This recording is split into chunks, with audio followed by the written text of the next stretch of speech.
تخيل انك بتودع بنتك الصبح وهي رايحة المدرسة، وبعد ساعة واحدة بس بتعرف انها اتقتلت. والأصعب من كده ان مجتمع كودينا بيجبروك انك تسامح القاتل في نفس اليوم. النهاردة هنحكي قصة فيلم مختلف، قصة مختلفة شوية، قصة حقيقية عن أم اتحطت في اختبار مفيش حد يقدر يستحمله. هل هتختار ايه؟ نار الانتقام اللي هتبرد قلبها، ولا هتختار نعمة التسامح زي ما عادتها بتقول؟ رحلة نفسية عميقة هتخليك تعيد حساباتك في كل فهمك عن القوة والضعف. يلا بينا نبدأ الفيلم. بيبدأ الفيلم بنسافرنا بنشوف مساحات خضرة واسعة، مفيش كهرباء، مفيش أبراج لشبكات موبايل، مفيش غير الهدوء. احنا جوه مجتمع القمش، ناس قرروا من مئات السنين انهم ينعزلوا عن كل حاجة ويعيشوا بالبساطة ويعتمدوا على الخيل والزراعة والصلاة. ونتعرف على بطلة الحكاية إيديا ست ملامحها هادية، لابسة فستان طويل والغطا الأبيض على راسها. إيديا بتمثل الأم في أعناق صورها. بنشوفها وهي بتجهز الفطار لبنتها ماري بيل وكيتي. الحوار في المطبخ كان بسيط بس مليان دليل. ماري بيل البنت الكبيرة كان عندها حيوية مختلفة، كانت بتسأل أمها عن المستقبل. ماري كانت عاوزة تكون مدرسة في مدرسة القرية، ودي كانت رغبة فيها نوع من الخدمة لمجتمعها. إيديا كانت بتبص لبنتها بنظرة كلها رضا، كأنها شايفة إن الدنيا دي مكان آمن، وإن الشر ده حاجة موجودة في الأفلام إن هم أصلا ما بيتفرجوش عليها. ودعت بنتها وهم راكبين العربية اللي بيجرها خيل عشان يروحوا المدرسة. ما كانتش تعرف إن دي آخر مرة هتلمس فيها إيد بنتها ميري. المدرسة في مجتمع القمش هي أوضة واحدة بيجتمع فيها كل الأعمار، مدرسة خشبية وسط غيطان. البنات دخلوا قعدوا وبدأت الحصة، وفي اللحظة دي بيظهر العالم اللي بره في أوحش صورة. بيدخل تشارلي ما كانش غريب، ده راجل بيوزع لبن والناس عارفاه، لكن المرة دي تشارلي دخل وشايل في إيده شنطة سودا. بنشوف براءة الأطفال ومواجهة سودا. قلب تشارلي طلب من المدرسة الولاد يخرجوا بره، البنات الصغيرين فضلوا محبوسين جوه مع الوحش. بنشوف هنا في نفسية البنات، هما مش فاهمين يعني ايه رهنية، هما متربين على ان الكل طيب. تشارلي بدأ يقفل الشبابيك بالخشب ويطلع السلاسل والمسامير.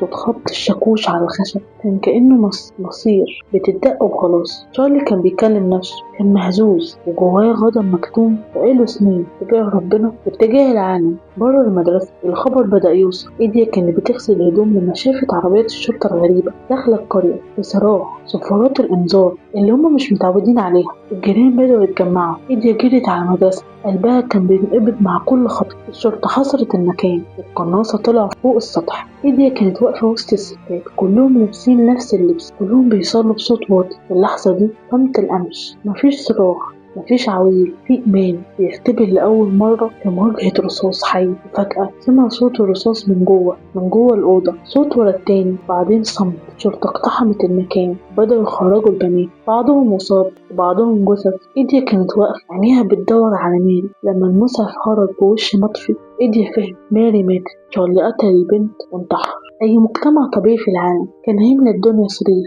ويطلب الانتقام ويهجم بيت القاتل، لكن اللي حصل كان غير كده خالص، كان أغرب من الخيال. رجال القمش ومنهم جيدعون جوز إيديا اجتمع بعد الحادثة بساعات. الناس قالوا إنهم لازم يروحوا بيت مرات تشارلي. إيديا كانت قاعدة في البيت غرقانة في وجعها لما شافت جوزها بيلبس لبسه ونزل. سألته رايح فين؟ رد عليها رايحين نسامح. إيديا هنا اتصدمت، تسامح مين؟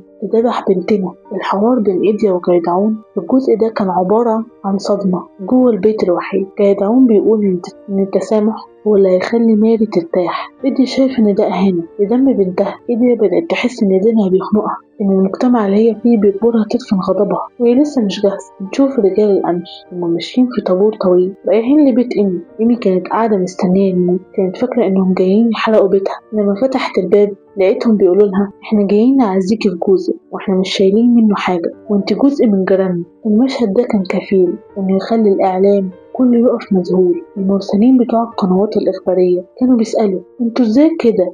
ازاي القلب البشري يقدر يعمل كده؟ لكن الرد من القمش كان بسيط.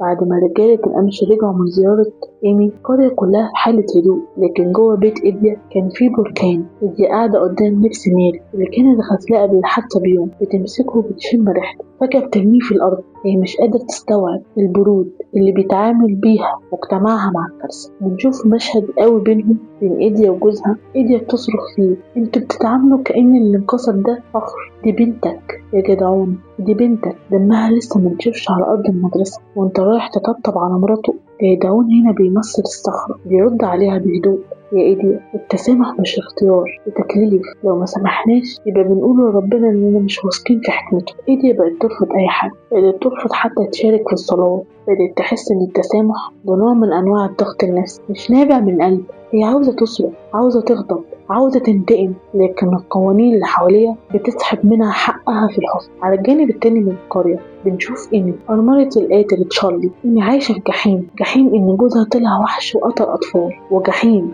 إنها مش عارفة تودي وشها فين من جيرانها. الصحافة محاصراها والناس في العالم بيشتموها، لكن المفاجأة بتيجي لما الشرطة بتسلمها رسالة تشارلي. هو ما قتلهمش عشان يسرق ولا عشان هو مجرم محترف. تشارلي كان شايل سر اسود من طفولته، كان بيتعرض من شخص كان المفروض يحميه. كنت الكاتب الوضع ده بقاله 20 سنة. رسالته بيقول: أنا حاولت أصلي بس ربنا ما سمعنيش، فقررت إني أسمعه صوتي بطريقة تانية. إيمي لما بتقرأ الرسالة بتحس بانهيار. هي كانت فاكرة إنها عايشة مع راجل طبيعي، لكن اكتشفت إنها كانت عايشة مع راجل تاني ملا بالغل. وهنا بيحصل لقاء ما بينهم، بين إيمي وبين إيديا. إيديا مدفوعة بوجعها بتروح لبيت إيمي من ورا أهل القرية. هي رايحة وهي في نيتها تنفجر فيها.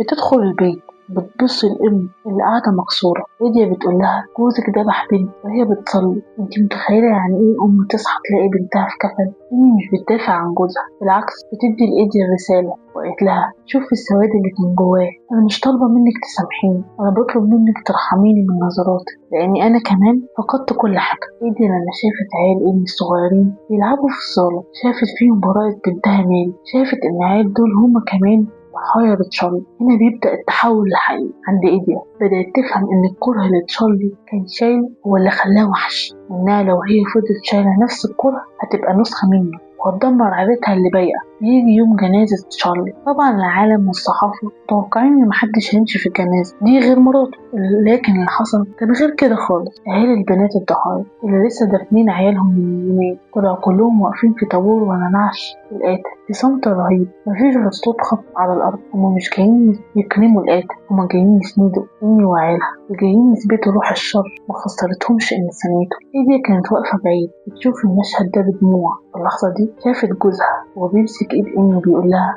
كلمات تعزية. إيديا حست إن الجبل اللي فوق صدرها بدأ يتشال. فهمت إن التسامح مش ضعف، التسامح هو أقوى سلاح لمواجهة الوحوش. ولو انتقموا من إيمي هيبقى تشارلي هو اللي كسب في الآخر، لكن لما يسامحوا إيمي هم قتلوا. وصارت تشارلي بعد مشهد الجنازة اللي هز كيان إيديا رجعت البيت وهي حاسة إنها تايهة. إيديا دخلت أوضة بنتها ماري ومسكت المذكرات بتاعتها تبدأ تقرأ كلام ماري عن أحلامها. اكتشفت إن بنتها كانت كاتبة جملة قبل الحادثة بأسبوع: أمي هي اللي علمتني إن الحب هو اللغة الوحيدة اللي الكل بيفهمها. الجملة دي كانت ألم إن نزل على وش إيديا فوقها. حست إنها وهي شايلة الغل ده كأنها بتخون ذكرى لبنتها وبتخون التعليم اللي هي نفسها زرعته في ماري. واللحظة دي إيديا قررت إنها تواجه الشيطان اللي جواها لآخر مرة. إيديا نزلت المدرسة مكان الحد اللي كانت الشرطة لسه فاتحاها. المكان كان صامت وآثار الرصاص لسه على الحيطان، يستخدم صوت الهواء عشان يخليك تحس بالرعب.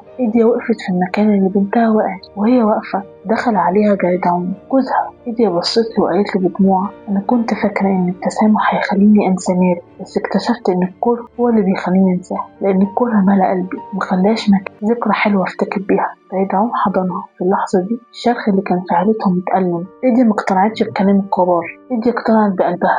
إيديا راحت لبيت إيمي المرة التانية، بس المرة دي ما كانتش شايلة سن. دخلت لإيمي بصت في عينيها وقالت لها: أنا مسامحة تشارلي مش عشان هو يستحق ولا عشان اللي عمله سهل، أنا مسامحاه عشان ما اسمحلوش ياخد مني السلام اللي عشت عمري كله برميه. أنا مسامحاه عشان أقدر أحب بنتي التانية قلب نضيف، إني انهارت في حضن إيديا وهم في حضن بعض، إن التسامح حقيقي مش تتنازل عن حق، التسامح هو إعلان استقلال من الألم. القمش بنوا مدرسة جديدة، مدرسة مفيهاش شبابيك، خشب سودا، مدرسة مليانة نور. بنشوف إيديا وهي بتعلم بنتها الصغيرة كيتي إزاي ترسم، بنشوف إني وأطفالها وهم قاعدين وسط القمش بياكلوا معاهم ومحدش بيبص ليهم بنظرة وحشة. نهاية فيلمنا في اللحظة اللي إيديا اللي مدت فيها إيديها، لأن الفيلم مش بيقفل قصة حزينة، ده كان بيعلن انتصار الإنسانية على خزينة الدم. تشارلي لما دخل المدرسة وقتل البنات ما كانش هدفه بس ينهي حياته، كان هدفه يزرع سلطان الكره. كان عاوز يخلي القارة دي نسخة من السواد اللي كان عايش فيها، لكن إيديا ومجتمع الأمس ووقفتهم دي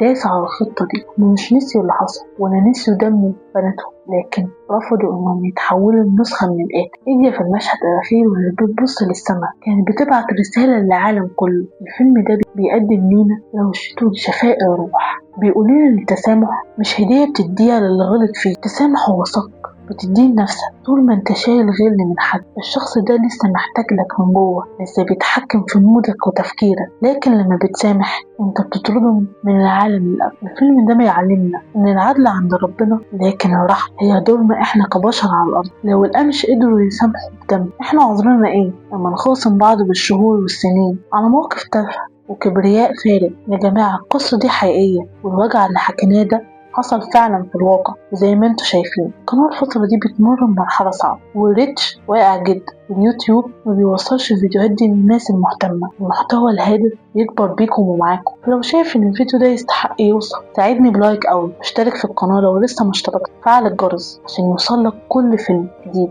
اكتب لي في الكومنتات، هل هتفتكر ان التسامح له حدود ولا الحب الغير مشروط يقدر يغفر اي حاجة؟ ونكبر سوا. واعمل شير للفيديو، يمكن يكون في حد مكسور أو قلبه شايل وجع ويشوف الفيديو ده ويكون سبب في شفائه. شكرا انكم كملتوا الرحلة دي معايا للآخر، واشوفكم في حكاية جديدة، فيلم جديد يغير فينا حاجة. خليك قريب.